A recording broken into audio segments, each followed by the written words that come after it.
आज Bharat global space aviation convergence का एक उभरता हुआ लीडर है। मैं इसका आधार भारत में 3 मजबूत पिलर्स के कारण बता रहा हूं। पहला, भारत के पास मार्केट है। ये मार्केट मात्र कंज्यूमर्स का समूह नहीं है, ये भारत की एस्पिरेशनल सोसाइटी का प्रतिबिंब है। दूसरा, टेक्नोलॉजी और इनोवेशन के लिए हमारे पास डेमोग्राफी और टैलेंट है।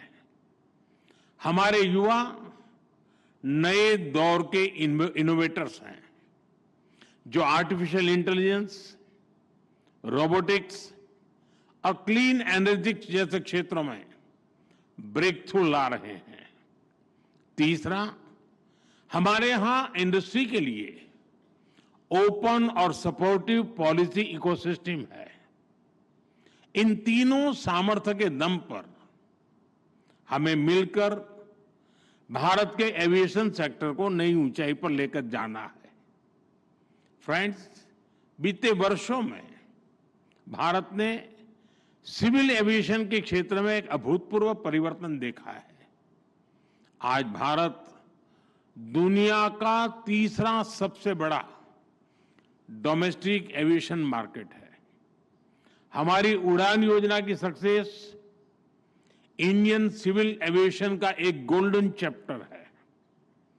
इस योजना के तहत 15 मिलियन से ज्यादा यात्रियों को सस्ती एयर ट्रैवल की सुविधा मिली है। कई नागरिक पहली बार हवाई सफर कर पाए हैं। हमारी एयरलाइंस भी लगातार डबल डिजिट ग्रोथ हासिल कर रही है। भारत और विदेशी एयरलाइंस को मिलाकर हर साल करीब 24 करोड़ यात्री, 240 मिलियन पैसेंजर्स हमारे यहां उड़ान भरते हैं। यानी दुनिया के ज्यादातर देशों की टोटल पॉपुलेशन से भी कहीं ज्यादा। और 2030 तक ये संख्या 50 करोड़ 500 मिलियन पैसेंजर तक पहुंचने की संभावना है। आज भारत में 3.5 मिलियन मैट्रिक टन सामान एयर कार्गो से ट्रांसपोर्ट होता है। इस डेकेड के अंत तक ये भी बढ़कर 10 मिलियन मैट्रिक टन तक पहुंचने वाला है। साथियों, ये केवल आंकड़े नहीं है, ये नए भारत के पोटेंशियल की एक झलक है।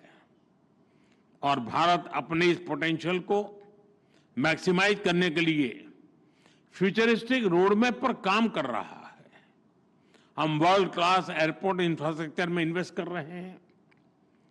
जैसा नायडू जी ने बताया, 2014 तक भारत में 74 ऑपरेशनल एयरपोर्ट थे।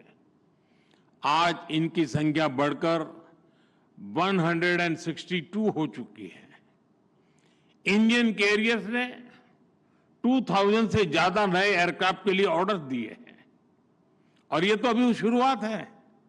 भारत का एविएशन सेक्टर एक ऐसे टेक ऑफ पॉइंट पर खड़ा है जहां से उसे लंबी और सबसे ऊंची उड़ान भरनी है।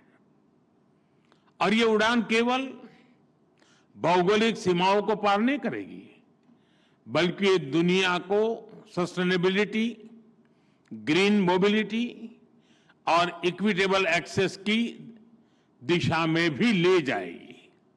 फ्रेंड्स, आज हमारे एयरपोर्ट्स की हैंडलिंग कैपेसिटी हर साल 500 मिलियन यात्रियों तक पहुंच चुकी है। भारत आज दुनिया के उन गिने चुने देशों में है जो टेक्नोलॉजी के जरिए यूजर एक्सपीरियंस के नए स्टैंडर्ड सेट कर रहा है। हम सेफ्टी, एफिशिएंसी और सस्टेनेबिलिटी पर भी उतना ही फोकस कर रहे हैं।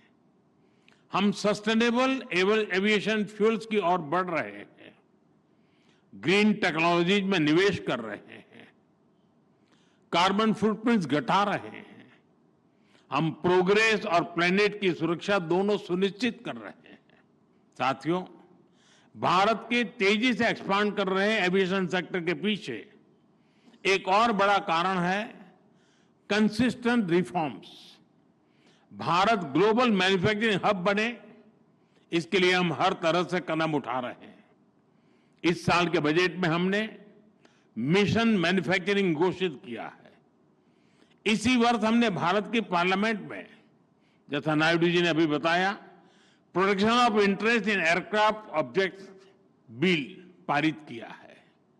इससे केपटाउन कन्वेंशन को भारत में कानूनी ताकत मिली है। अब एयरक्राफ्ट लीजिंग करने वाली ग्लोबल कंपनियों के लिए भारत में नया मौका खुल रहा है। आप सभी को गिफ्ट सिटी में मिल रही छूट के बारे में भी जानकारी है।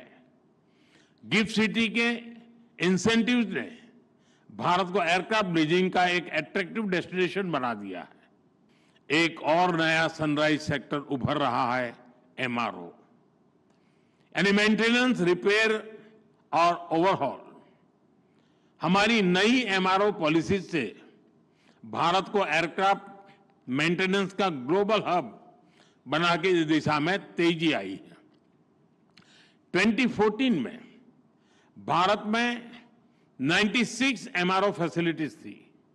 आज इनकी संख्या 154 हो चुकी है।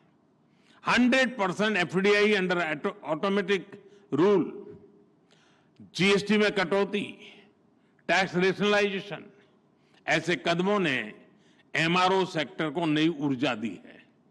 अब हमारा लक्ष्य है 2030 तक भारत को $4 बिलियन का एमआरओ हब बनाना। साथियों, हम चाहते हैं कि दुनिया भारत को सिर्फ एक एविएशन मार्केट नहीं, बल्कि एक वैल्यू चेन लीडर के रूप में भी देखे।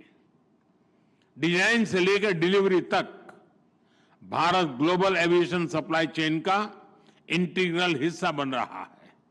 हमारी दिशा सही है, हमारी गति सही है, इसलिए हमें विश्वास है कि हम तेजी से आगे बढ़ते रहेंगे।